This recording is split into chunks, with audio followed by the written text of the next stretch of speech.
Vendredi matin, 12 millions de Canadiens ont reçu un versement du gouvernement fédéral directement dans leur compte. Il s'agit de l'allocation canadienne pour l'épicerie et les besoins essentiels, une nouvelle mesure du gouvernement Carney destinée à aider la population face à la hausse du coût de l'épicerie. Écoutez, au Québec, on parle de plus de 2,7 millions de personnes qui vont recevoir cette allocation-là. Et chez nous, ici en Mauricie, on parle de dizaines de milliers de personnes, de familles qui vont recevoir cette allocation-là. Donc, c'est une aide concrète, une aide efficace et une aide que je peux vous dire qui va se faire sentir pour les gens parce qu'il y a une réalité quotidienne. Les gens vont voir, évidemment, ces sommes-là arriver dans leur compte de banque. Cette allocation, elle remplace le crédit pour la TPS TVH et le bonifie de 25 % pour les 5 prochaines années. Mais qui y est admissible? Selon les chiffres de 2024, si vous êtes seul, il faut avoir un revenu de moins de 56 000 $. Pour les familles monoparentales, les montants augmentent en fonction du nombre d'enfants pour atteindre un revenu maximal de 74 000 $ pour 4 enfants. Une personne seule pourrait donc bénéficier de 679 $ d'allocation par année et un parent monoparental avec 4 enfants jusqu'à 1 890. Une aide jugée bienvenue, mais qui n'est pas encore suffisante pour répondre à tous les besoins. Est-ce que c'est assez aujourd'hui?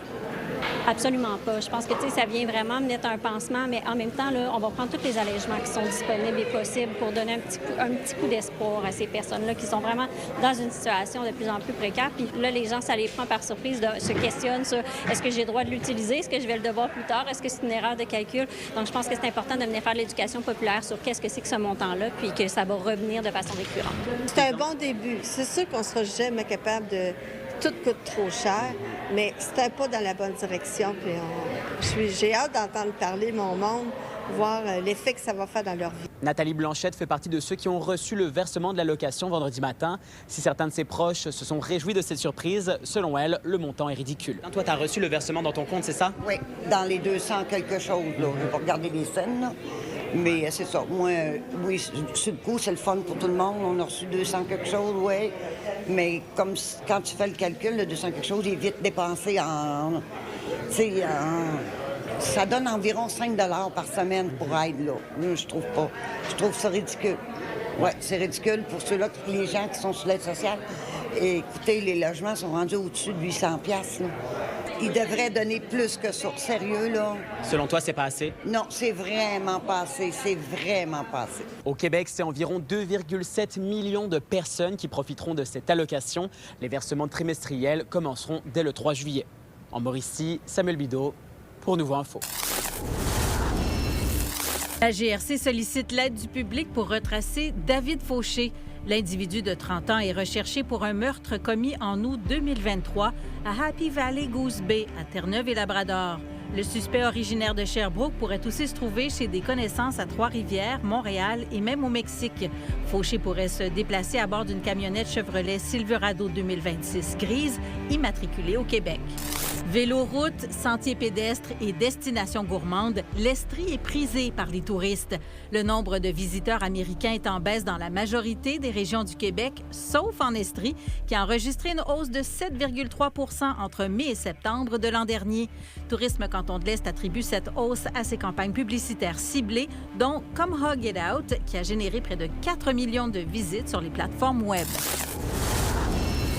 Un nouveau pensionnaire fait son arrivée aux eaux de Grimby. Il s'agit d'une tigresse de 5 ans, Nishka, et elle a fait un long voyage. Elle est arrivée il y a environ 2 semaines en provenance de l'Écosse. Et je vous dirais que la joie et la fierté se sentent beaucoup dans nos équipes parce que ça a pris près de 4 ans avant de faire venir Nishka jusqu'au zoo. Puis là, on espère dans les prochaines années récolter le fruit de ce travail-là, c'est-à-dire que Nishka puisse se reproduire ici aux eaux de Granby avec notre mâle Jack. Le tigre de l'amour est une espèce en danger critique d'extinction. Il reste seulement une centaine d'individus en nature. Et il n'y en a pas beaucoup plus, je vous dirais, en milieu zoologique. Fait que chaque individu devient super précieux. L'objectif, c'est bien sûr de le sauver de l'extinction. Donc, il y a un travail qui se fait en milieu naturel. Mais parallèlement, les institutions zoologiques accréditées comme le Zoo de Granby ont un travail à faire.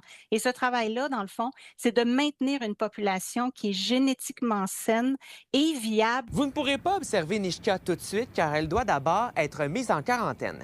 Et une fois arrivé ici au Canada, bien, il ne faut pas oublier que c'est littéralement de faire rentrer du matériel biologique au pays qui est étranger.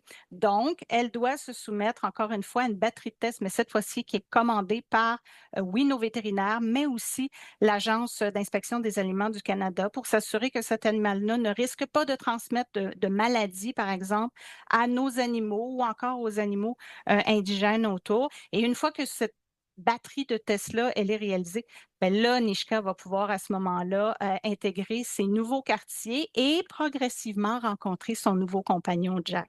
Un autre pensionnaire a fait son apparition aux eaux de Granby. Cette fois-ci, c'est la maman paresseux à 2 doigts, Tika, qui a donné naissance à un petit. Le bébé paresseux est présentement sous la supervision des vétérinaires du zoo.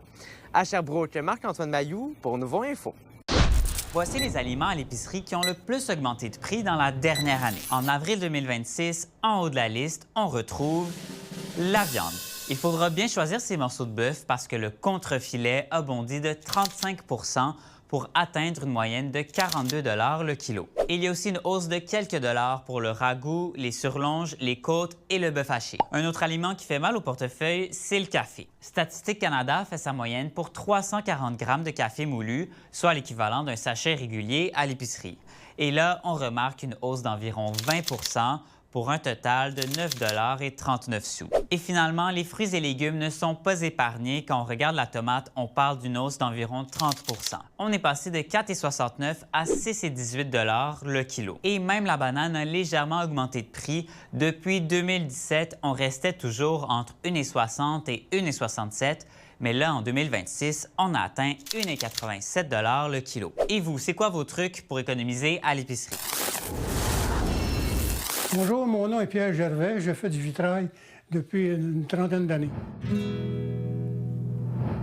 Je enrubanné avec du ruban en cuivre à l'endos noir.